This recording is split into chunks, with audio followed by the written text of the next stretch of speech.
Well, good evening and welcome to Tucker Carlson tonight. Journalists weren't able to keep Trump out of the White House, but now they'd like to keep some of his representatives out of the press.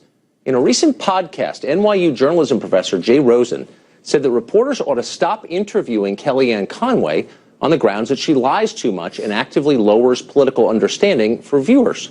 John Haltiwanger, who's senior politics writer for Elite Daily, defended the idea of banning Conway, writing this on Twitter: "I agree 100% until they stop lying. Shun them." He joins us now. John, thanks a lot for coming on. For having me, Tucker. So I feel for you in some sense. I interview people I disagree with all the time. I'm doing it right now. But I must say, in a lot of years of doing it, it has never occurred to me to shun them or to punish them by not talking to them. That doesn't seem like it would serve our viewers or your readers. Why would you do that? Well, first of all, let me just say that my opinion does not represent the official position of my company. This is my personal opinion. But I think... You've been talking to lawyers. I love that. I think when we're talking about having constructive political discourse and disagreeing with somebody, there needs to be a basic agreement on the facts. And she is spreading blatant lies.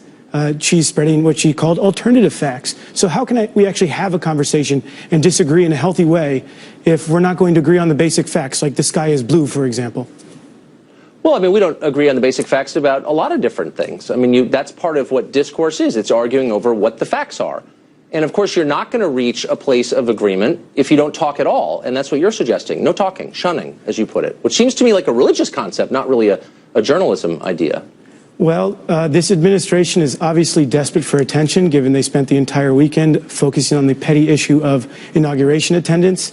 And I think they dominate headlines by continuing this charade of spreading alternative facts.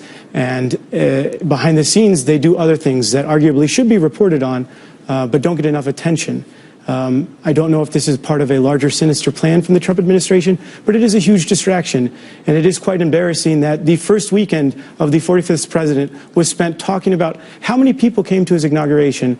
Yeah. And his press secretary came out, and his first appearance behind the podium, he lied to the American people about a very petty issue. He lied about the number of people that attended. He lied about the number of people that watched. And in his first official press conference, continued that lie. And meanwhile, we have Kellyanne Conway saying that, oh, those are just alternative facts. And on top of that, we have Donald Trump saying that millions of illegals voted, and that's why he lost the popular vote. And in the process, he is undermining the democratic process in America, and he is making it less likely for people to vote in the future. Because the problem in America is not mass voter fraud. May I just stop there? You're throwing out a lot of different stuff, a lot of different strands here coming at me, and some of which I agree with. I think a lot of these things are frivolous issues, and there's probably a lot of people's fault we're talking about them in the first couple of days, and the Trump people for sure are part of that. But I want to get back to why we're talking, which is your suggestion that Kellyanne Conway is somehow so uniquely reprehensible and immoral that we should, and I'm quoting you now, shun her. Again, how does it serve your readers, even though you're not officially speaking for whatever publication you write for, how does it serve them if you don't even talk to them? I'm not sure if I ever called her uniquely reprehensible or immoral, but... Oh, then why would you shun her? I'm still, this is a sincere question. Like, I get why you disagree, that's fine. Sure. But why are you saying they're just beyond the pale? We're not going to talk to them. Isn't our job as journalists to talk to people, even if we disagree? I think there's a case to be made for that. Obviously, we need to, the other case to be made for that is journalists need to do a better job of holding her accountable.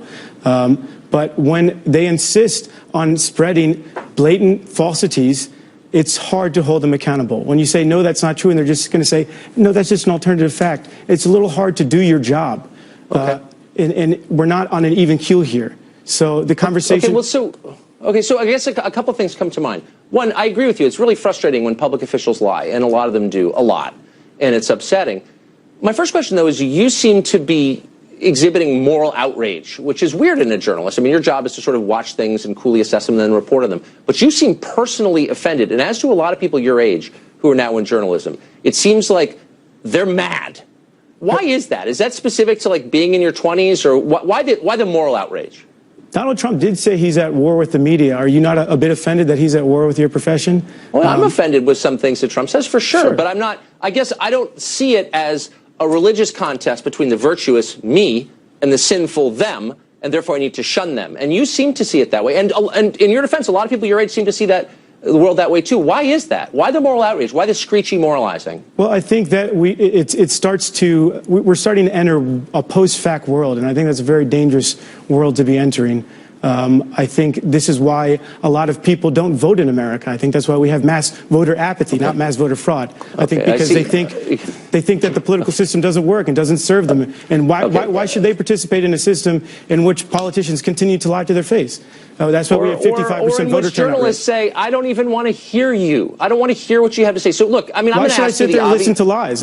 Why should I sit there and listen to lies? I don't know, because it's you can refute them. You can show that they're lies. I mean, again, that's your job. But let me ask you the obvious question. I'm sure all of viewers are wondering this question, which is, okay, I think there have been some falsehoods coming out of the Trump administration. I'm not here to defend them. But it's not unique to them. So we just had 8 years of an administration where they said things like, I don't know, if you want to keep your plan, you can keep your plan. Not true. I've got a whole list of untrue things that the president said, and not about dumb things like attendance at a rally, but things about, I don't know, the steel industry, or Benghazi, or the war in Iraq. I mean, like real things. And like all presidents, he lied. But you don't seem in the mood to shun him or his spokesman. Why is that? He's no longer president.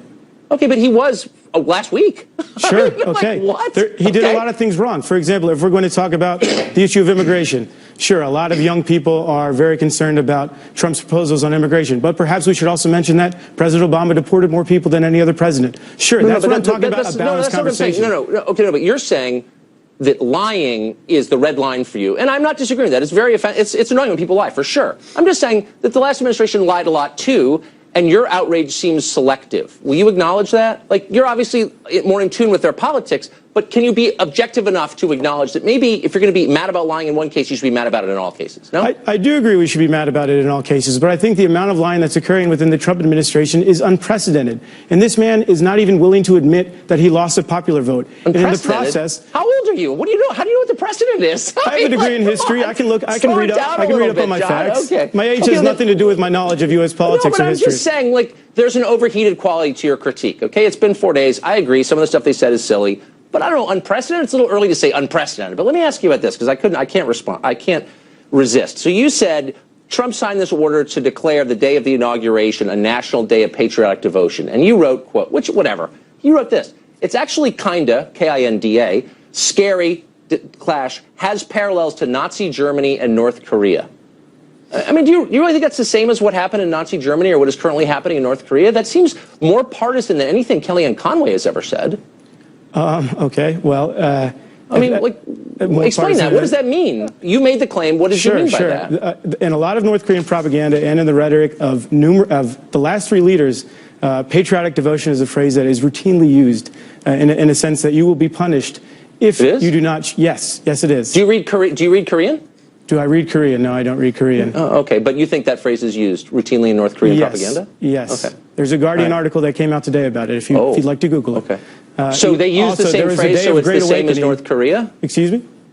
They use the same phrase, so it's the same as North Korea? I mean, do you have evidence? It's not the same as North Korea, but there are parallels, and there are clear parallels. Okay. In the nationalistic rhetoric of the Trump administration. And, well, it's no coincidence that the North Korean regime and the North Korean state paper, they endorsed Donald Trump. Oh, I'm beginning to see how it all ties together. Okay. They use the same word, of course, one in English, one in Korean, but somehow they're one and the same. All right. I'm not going to shun you, though I disagree with you, John. Thanks a lot for coming on. Thanks for having me.